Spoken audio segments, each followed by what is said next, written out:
Hello, എന്തൊക്കെയുണ്ട്? നമ്മൾ റമദാനൊക്കെ ഇങ്ങ് എത്തിയില്ലേ. ഇന്നിതാ നല്ലൊരു റിഫ്രഷിങ് ഡ്രിങ്കിൻ്റെ റെസിപ്പിയാണ്. നമ്മൾ തരി കൂവെള്ളമൊക്കെ സ്ഥിരമായിട്ട് കാച്ചുന്നതാണ് അല്ലേ, ഉണ്ടാക്കാറുണ്ട് നോമ്പിന്. അതേപോലെ തന്നെ നമ്മൾ റവയും കസ്റ്റാർഡ് ഉപയോഗിച്ചിട്ട് നല്ലൊരു അടിപൊളി ഡ്രിങ്ക്, റവ കസ്റ്റാർഡ് ഡ്രിങ്കാണ് ഇന്നത്തെ റെസിപ്പി. അതിൻ്റെ കൂടെ കുറച്ച് ഫ്രൂട്ട്സൊക്കെ മാറ്റ്സൊക്കെ മിക്സ് ചെയ്താൽ പിന്നിട്ട് പറയുകയും വേണ്ട. അപ്പം എങ്ങനെയാ ചെയ്യാൻ നോക്കേ. ഞാനൊരു 2 കപ്പ് പാലെടുത്ത് വെച്ചിട്ടുണ്ട്.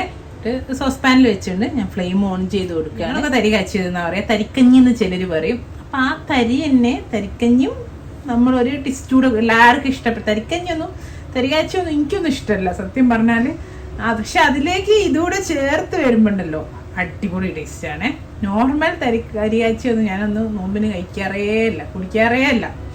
ഞാൻ ആദ്യം തന്നെ ഇതിലേക്ക് ഒരു 2 ടേബിൾ സ്പൂണ് കണ്ടൻസ്ഡ് മിൽക്ക് ഒഴിച്ചിട്ട് ഈ പാലുമായിട്ടൊന്ന് യോജിപ്പിച്ച് കൊടുക്കട്ടെ. അപ്പോൾ കണ്ടൻസ് മിൽക്ക് മെയ്ഡ് നമ്മളെപ്പോഴും ആദ്യം ഒഴിച്ചിട്ട് യോജിപ്പിച്ച് കൊടുക്കുക നല്ല കേട്ടോ. അപ്പോൾ ഞാൻ ജസ്റ്റ് ഫ്ലെയിം ഓൺ ചെയ്തിട്ടുണ്ട്, കുഴപ്പമില്ല. പക്ഷേ എപ്പോഴും ഓൺ ചെയ്യുന്നതിന് മുന്നാണെങ്കിലും അപ്പോൾ ഈ പാലുമായിട്ട് നന്നായിട്ട് യോജിപ്പിക്കും. അല്ലാതെ നമ്മൾ പാലൊക്കെ തിളച്ച് കുറച്ച് കഴിഞ്ഞിട്ട് ഒഴിക്കുമ്പോൾ പെട്ടെന്ന് അടി പിടിക്കാനുള്ള ചാൻസ് ഉണ്ട്. ചൂടിലേക്ക് ഇത് വന്ന് അടി പോയിട്ടാണ് പിടിച്ചു. അപ്പം അതില്ലാതിരിക്കാൻ ആദ്യം തന്നെ പാലുമായിട്ട് നന്നായിട്ടൊന്ന് യോജിപ്പിച്ചത്. ഇനി ഞാനിതാ പാലൊക്കെ തിളയ്ക്കുന്നുണ്ട്. അപ്പോൾ അത് അതിലേക്ക് 1 ടേബിൾ സ്പൂൺ നമ്മൾ റവ ചേർത്തി കൊടുക്കുന്നുണ്ട്.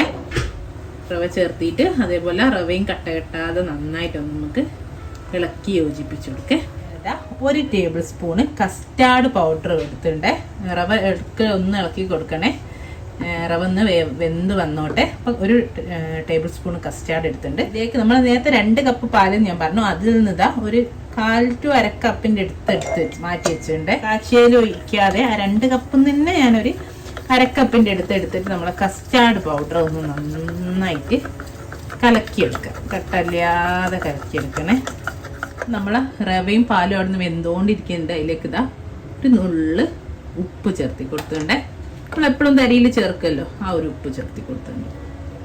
അപ്പം നമ്മൾ റവ ഒക്കെ ഏകദേശം കുക്കായി വരുന്ന സമയത്ത് ചെറിയ തീയിലിട്ടിട്ട് നമ്മളിതാ നമ്മളെ നേരത്തെ മിക്സ് ചെയ്ത് വെച്ച കസ്റ്റാർഡിൻ്റെ കൂട്ടില്ലേ പാൽ മിക്സ്, അതും കൂടെ ഒഴിച്ചു കൊടുത്തിട്ടുണ്ട്. എന്നിട്ട് ചെറിയ തീയിലിട്ടിട്ട് ഈ കസ്റ്റാർഡ് നന്നായിട്ട് വേവിച്ചെടുക്കണം. അല്ലെങ്കിൽ ഹൈ ഫ്ലെയിമിലിട്ടാൽ പെട്ടെന്ന് കട്ടിയായിട്ട് അങ്ങ് പോവും. ഒരു മിനിമം ഒരു 8 മിനിറ്റ് എങ്കിലും ഇതൊന്ന് കുക്ക് ചെയ്യണം. ചിലരൊക്കെ പറയും കസ്റ്റാർഡ് അല്ലേ പെട്ടെന്നാവൂലെന്ന്. പക്ഷെ അങ്ങനെ ചെയ്യരുത് കേട്ടോ. അങ്ങനെ ചെയ്താലുള്ള കുഴപ്പം എന്താന്ന് പറഞ്ഞാൽ ഈ പൊടി ചോദിക്കും.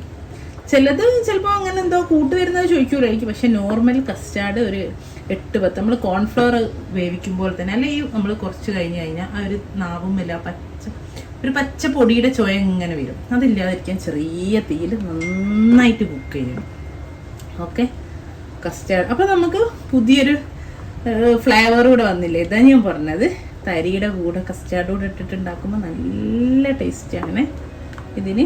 ഇപ്പോൾ പഞ്ചസാരയൊക്കെ അപ്പോൾ ഞാൻ 2 ടേബിൾ സ്പൂണ് മിൽക്ക് മെയ്ഡാണ് ഒഴിച്ചത്. എനിക്കത് മാത്രം മതി. പിന്നെ ഒരു വെള്ളം പുളി പോകാൻ വേണ്ടിയിട്ട് ഒരു തരി ഉപ്പും ചേർത്തി കൊടുത്ത് അത് മാത്രം മതി. പക്ഷെ നിങ്ങൾക്കൊക്കെ വേണമെങ്കിൽ നോക്കിയിട്ട് വേണമെങ്കിൽ 1 ടേബിൾ സ്പൂൺ പഞ്ചസാര കൂടി വേണമെങ്കിൽ ചേർക്കാട്ടോ. ഇഷ്ടം പോലെ ചെയ്യാം. ഓക്കെ, നന്നായിട്ട് വെന്ത് വരട്ടെ. ഇപ്പം ഇതാ നമ്മളെ കസ്റ്റാർഡൊക്കെ നന്നായിട്ട് വെന്ത് ഈ ഒരു രൂപത്തിൽ കിട്ടിയിട്ടുണ്ട്. ഞാൻ ഫ്ലെയിം ഓഫ് ചെയ്തേ. അതാ ഇതാണ് നമ്മളെ റവ കസ്റ്റാർഡ്. ഓക്കെ, ഒന്ന് ചൂട് തന്നിട്ട് 1 മണിക്കൂർ ഒന്ന് ഫ്രിഡ്ജിൽ വെച്ചാൽ നല്ലതാണ്. ഇപ്പം ചൂട് തന്നിട്ട് ഫ്രിഡ്ജിൽ വെച്ചില്ലെങ്കിലും കുഴപ്പമില്ല. പക്ഷെ ഫ്രിഡ്ജിലൊന്ന് വെച്ചെടുത്താൽ നല്ലതാണ്. എന്നിട്ട് നമുക്കിതിൽ കുറേ കട്ട് ഫ്രൂട്ട്സ് ഒക്കെ ഇട്ടിട്ട് മിക്സ് ചെയ്തിട്ട് കഴിച്ചാലല്ലോ അടിപൊളി ടേസ്റ്റാണ്. അപ്പോൾ ഞാനൊന്ന് തണുപ്പിച്ചിട്ട് എടുക്കാം. എന്നിട്ട് നമുക്ക് കട്ട് ഫ്രൂട്ട്സ് ഒക്കെ ഇട്ടാം. നന്നായിട്ട് ചൂടൊക്കെ തന്നെ ഞാൻ കുറച്ചൊന്ന് ഫ്രിഡ്ജിൽ വെച്ചിട്ടുണ്ട് കേട്ടോ. അപ്പോൾ ഇതാ ഇതുപോലെ ഉണ്ട്. ഒന്നുകൂടെ വേണമെങ്കിൽ കുറച്ചുകൂടി തിക്കാക്കണേ നിങ്ങൾക്ക് കസ്റ്റാർഡ് പൗഡർ ഇത്തിരി കൂടി ഇട്ടിട്ട് വേണേ. ഇങ്ങനെ മതി. എന്നുവെച്ചാൽ കുടിക്കാനല്ലേ, നമ്മൾ ഫ്രൂട്ട്സൊക്കെ ചേർക്കുമ്പോഴേക്കിനും ഇത് കുറച്ചും കൂടെ ഒന്ന് ലൂസാവും. അപ്പോൾ അവർ നമ്മൾ തരിയൊക്കെ കുടിക്കുന്ന ഒരു പരിപാടിയേ. ഞാൻ കുറച്ച് കട്ട് ഫ്രൂട്ട്സ് ഒക്കെ എടുത്ത് വെച്ചിട്ടുണ്ട്. ഞാൻ കുറച്ച് നട്ട്സ് ഇട്ടിട്ടുണ്ട്. ഞാൻ പിസ്തൻ്റെ സ്ലൈസസ് ഉണ്ടായിന്, അതുണ്ട്. അത് കുറച്ച് അതൊക്കെ നമുക്ക് ഇഷ്ടത്തിന് ഇട്ടോ. പിന്നെ അതാ കുറച്ച് ഡേറ്റ്സ് എടുത്തിട്ടുണ്ട്.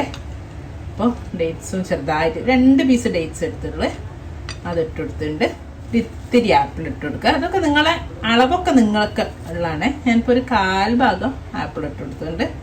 പിന്നെ അതാ കുറച്ച് നമ്മൾ ഉറുമാമ്പഴം പൊമാഗ്രാനൈറ്റ് എന്നൊക്കെ പറയുന്നത് അത് ഇട്ട് കൊടുത്തിട്ടുണ്ട്.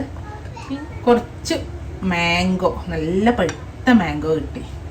അപ്പോൾ അതുകൊണ്ടാണ് ഞാനിന്ന് ഒന്നാമത്തെ ഇത് ചെയ്യാമെന്ന് വിചാരിച്ചത്. നല്ല പഴുത്ത മാംഗോ ടേസ്റ്റാണ്. അതുപോലെ പൈനാപ്പിളും ഭയങ്കര ടേസ്റ്റ് ആട്ടോ ഇതിലിട്ടാൽ. പക്ഷെ പൈനാപ്പിൾ കിട്ടിയില്ല, അപ്പം നല്ലതില്ല ഇവിടെ കിട്ടാൻ. ഈ ഒരു രൂപത്തിൽ കിട്ടും. അപ്പോൾ നല്ല ടേസ്റ്റാണ് കേട്ടോ ഇതെല്ലാം കൂടെ കഴിക്കാൻ. ഇപ്പോൾ നമ്മൾ കുറച്ച് നോമ്പൊക്കെ ആണെങ്കിൽ ഒരു ഉച്ചക്കേശമൊക്കെ ഉണ്ടാക്കിയിട്ടങ്ങ് വെച്ചിട്ട് നമ്മൾ നോമ്പ് തുറക്കുന്നതിന് മുമ്പല്ലേ ഫ്രൂട്ട്സും കുറച്ച് നേരം കട്ട് ചെയ്തിട്ട് വേണമെങ്കിൽ ഒരു ഇത്തിരി മിൽക്ക് മെയ്ഡോ പഞ്ചസാരയോ ആ ഫ്രൂട്ട്സിലിട്ടിട്ട് രണ്ടും സെപ്പറേറ്റ് അങ്ങ് വെച്ചേക്കാം ഫ്രിഡ്ജിൽ. എന്നിട്ട് അത് നോമ്പ് തുറക്കാൻ നേരത്തെ, അതായത് കുടിക്കാൻ നേരത്തെ എന്ത് ചെയ്യുക, ഇത് മിക്സ് ചെയ്ത് കഴിച്ചാൽ നല്ല അടിപൊളി ടേസ്റ്റാണ് കേട്ടോ. നല്ല ടേസ്റ്റാണ്, ഭയങ്കര റിഫ്രഷിങ് ഫീലിംഗാണ്.